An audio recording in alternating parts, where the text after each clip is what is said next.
Kamakailan ay dumalo si Janine Gutierrez sa Venice International Film Festival para sa pelikulang Phantosmia na pinagbibidahan nila ni Ronnie Lazaro.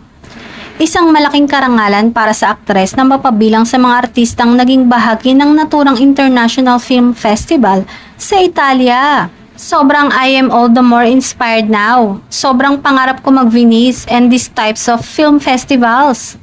When I was there, my fan who flew from the US, TFC, to see so much effort. Sobrang ganun din nararamdaman ko na effort. Nakangiting pahayag ni Janine sa ABS-CBN News. Hanggang ngayon ay halos hindi pa rin makapaniwala ang dalaga na nakarampa sa red carpet premiere ng naturang event. Aminado si Janine na talagang noon pa niya pinapangarap na makadalo sa isang international film festival.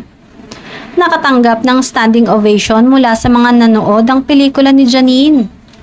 Si Love Diaz ang sumulat ng istorya at direktor ng Phantosmia. Puro Europeans ang audience. Ramdam ko na ang daming tagahanga ni Direk Love. 30 minutes in the film, I realize kami lang nakakaintindi. Sila subtitles, the same way we do sa K-drama. Sobrang nakakakilig, ang saya na Filipino films pinapanood nila. Pagbabahagi ng aktres. Samantala, maraming netizen ang nambabash kay Janine at sinasabing OA daw umarte at puro sigaw. Sa mga nanonood nga ng Lavender Fields na teleseryeng kinabibilangan ni Janine. Hindi daw siyang pinapanood nila kundi si Jody.